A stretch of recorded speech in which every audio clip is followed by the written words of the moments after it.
COVID weight gain memes, because what we all need in the midst of a collective trauma is to body shame under the veil of a joke. Let people laugh. Let people say that they're gonna get fat by being in the house and having nothing else to do but eat. At least you guys should be happy. Everyone's getting a chance to live the existence you've lived. I'm getting a chance to understand how you guys feel about yourselves. Cause yeah, after killing that entire box of Ritz Bits, I do feel like a degenerate.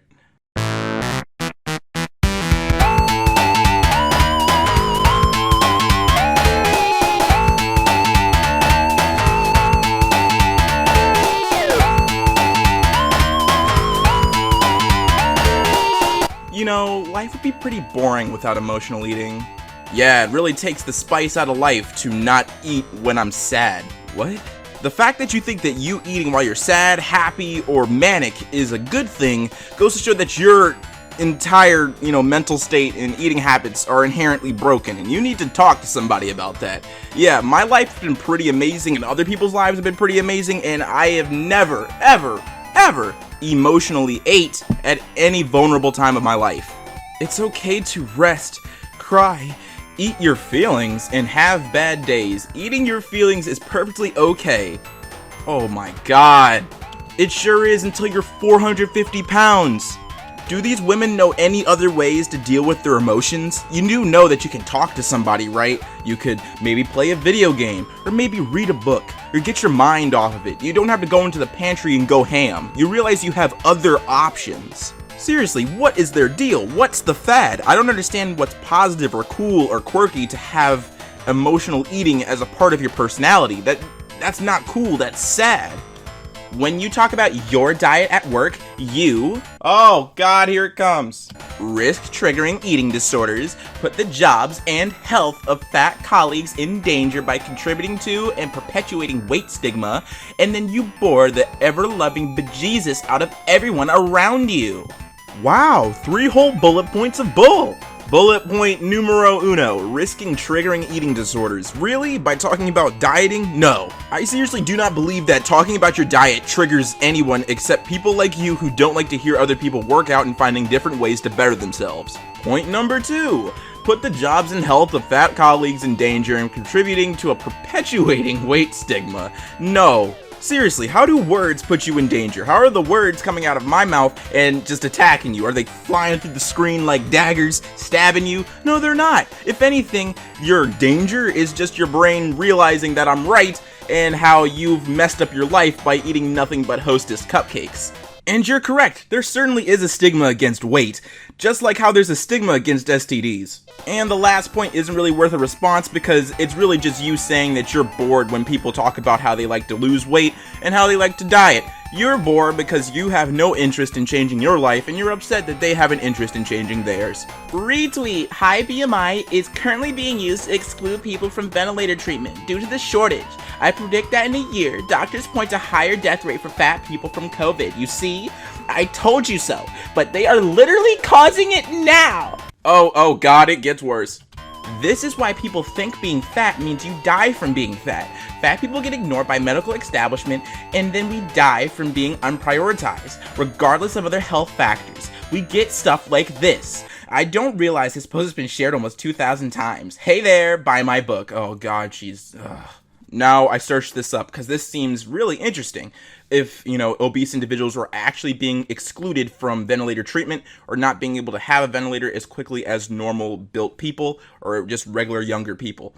I looked for those articles, couldn't find any. If you want to help me out, go ahead and link some articles in the comments down below and you can continue the conversation there, but let's just assume that what she's saying is true. Currently, right now in hospitals, ventilators are in short supply because they are integral to the treatment for COVID-19.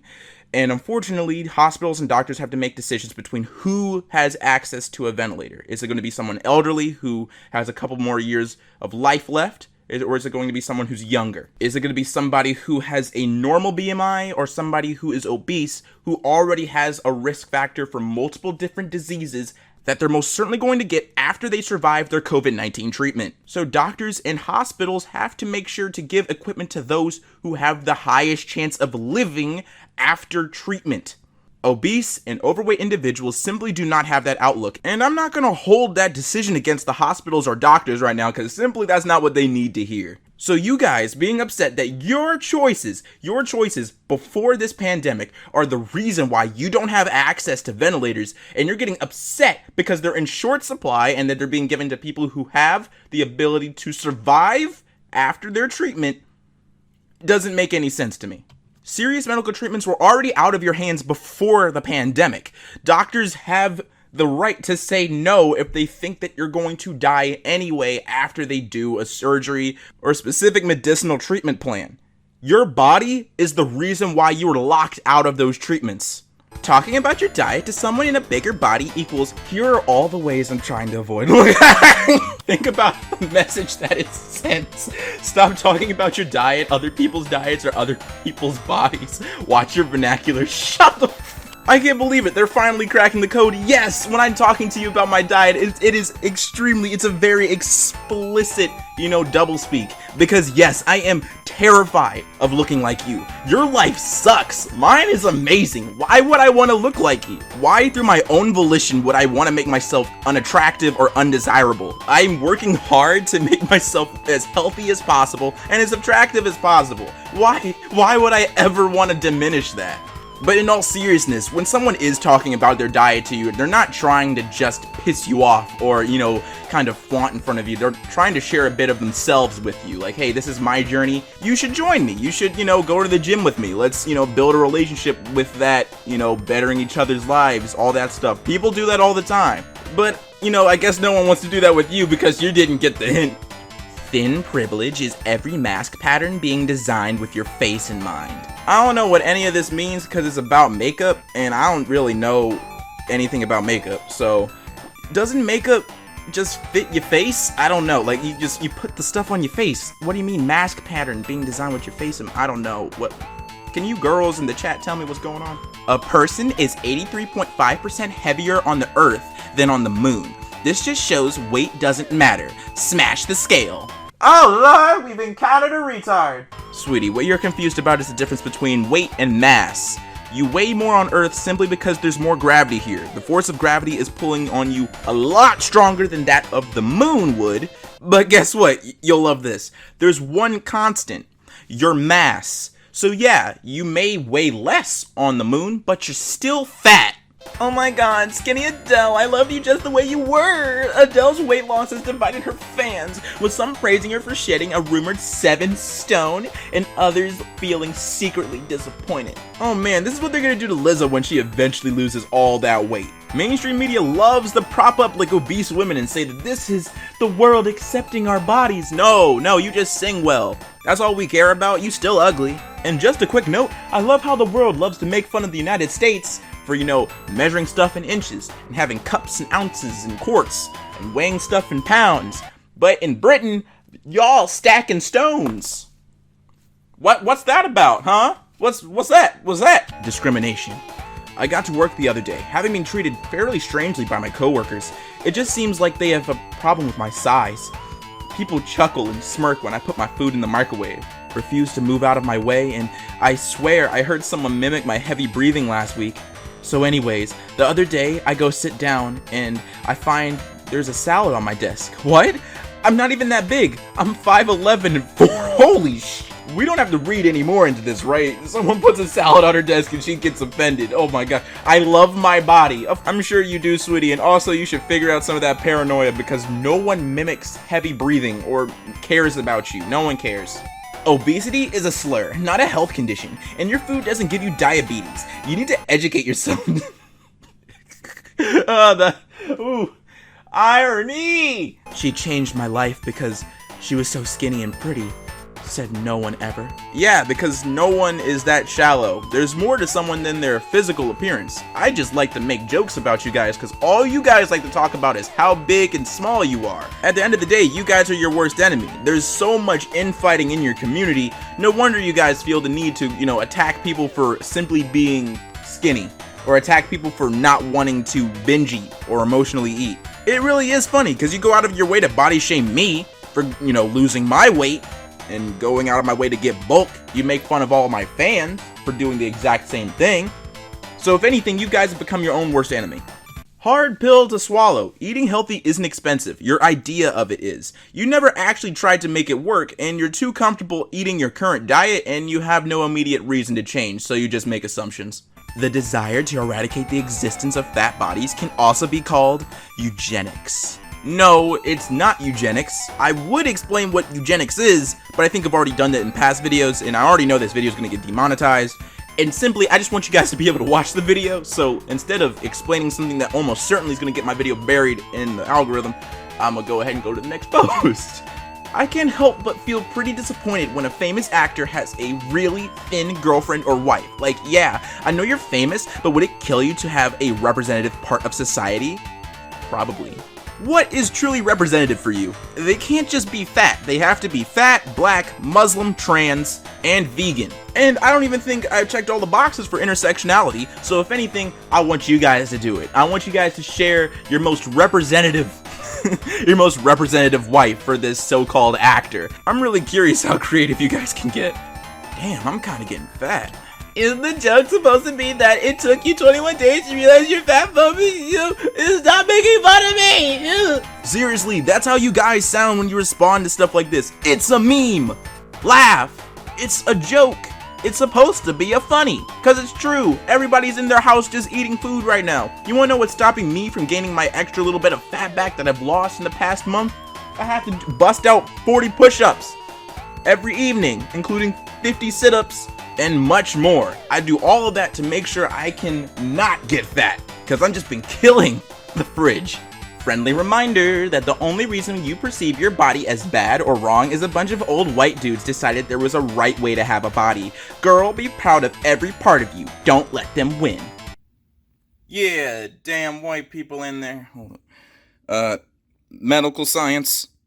Ew, why is her skin blue? What's up with these SJW comics and drawings all being so gross? Ugh, she got hairy legs and weird toes. Why? Stop. I swear, SJW artists always go out of their way to draw the most disgusting stuff. Like, their art style can be nice. It has the potential, but they go out of their way to just ruin it with politics and bad design.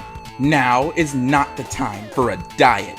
Nor is any time, in my opinion, but especially not now. It won't actually give you back the control or safety you're missing. It certainly won't help your brain function process your experience. It won't help you from your illness. Do not add the stress of restriction and starvation response to the trauma of your body.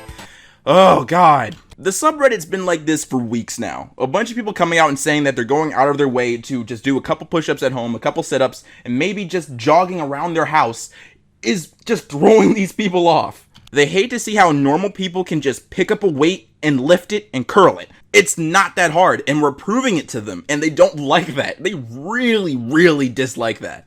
I'm an EMT. We have a lot of frequent flyers who refuse to clean up their act, so they're always calling 911 and treating that as a solution instead of getting their shit together. Maybe you wouldn't keep needing to call us if you checked your blood pressure more than once a month and stopped eating a diet of fried, greasy food that keeps your blood pressure sky high. There's even a phrase for this, Honda patients. Honda stands for high blood pressure, obese, non-compliant, diabetic, and apathetic. The vast majority of patients I see in a day tick off anywhere from 2 to 4 of these boxes. For those out there who believe intuitive eating is a thing, I have a post for you that's going to probably make you rethink that opinion. Intuitive drinking. Drink in a frequency that feels really good. Understand why behind the decision to drink or not to drink. Try not to cut back in order to save calories. Put the drink you want and actually enjoy drinking, not based on calorie count. Now, I'm hoping that you have at least 4 brain cells that are knocking together right now and realize that a person who's like this most likely is an alcoholic. So yeah, when you guys intuitively eat, please think of this analogy and realize that you have an addiction to food and that most likely you'll develop obesity. This spark in at-home workouts and obsession with not gaining weight during a whole pandemic is really showing just how fatphobic everyone is. How on earth is anyone taking care of their physical health in the comfort of their home equal to fat phobia? Are they forcing you to join them? Also, consistent care of your physical health links to an improvement in mental health, which is very important right now. Remember guys, fat loss happens gradually eating in calorie deficit. Strength happens gradually lifting more weight and or more reps per workout. Muscle gain happens gradually combining strength with calorie surplus. Patience is your strongest weapon. I've been trying to tell people in the body positivity movement that all the time. Seriously, it's not an instant thing. Like, oh my god, I did 10 push-ups and 10 sit-ups and nothing happened. No, you have to do that every day and maybe every other hour. And couple that with a very good diet. It's not easy, it's a slow process, but oh my gosh, the payoff is amazing. And I believe all of you guys can do it. I'm almost certain that all of you guys can do it because you guys have proven it. A lot of you guys send me messages on Instagram telling me how much weight you've lost, and you guys are like shockingly young, and it's crazy. I'm like, whoa, look at these kids ready to live forever. Like they're gonna be vampires. And I'm like, I'm doing a great thing. And if you're working right now, I want you to tell me your story in the comments. I want you to share that with everybody. We'll build you up, my man. We're gonna hype you up because that's the whole point here. We're trying to better each other. We're trying to be amazing and feel good about ourselves. And these guys are too busy trying to bring us all down because they don't want to feel better about themselves. What's up, everybody? It's your boy Ailurus, aka Panda Daddy, and I hope you enjoyed today's video. And if you did, let me know in the comments down below and leave a like if you liked the video. And if you're new to my channel, go ahead and subscribe, fam. What you doing watching videos and not subscribing? And if you're old, make sure you hit that bell so you can get these notifications every time. Now, a lot of you guys are excited about the schedule for this week, and it's just a treat. I wanted to make sure you guys got a whole week's worth of content because I haven't been posting a lot, and I was like, yeah, let me just go bless these people up, just give them a whole lot of new content. So yeah, I'm just gonna do it for this week, and this week only. It's not a permanent thing. Let me say it again, it's not a permanent thing. I don't think I can do this permanently. But with that all aside, we gotta thank the Patreon supporters, so thank you to Rachel, Finny, Jonas, Hostmar, Jade, Dustin, and Canned Eggplant. Thank you so much for your support, it is greatly appreciated. And if you want to help support the channel in any way, there's 2 links in the description, one to my Patreon and one to my merch store. Both funds go directly into the channel, make sure we can maintain what's happening here. And as always, stay zesty!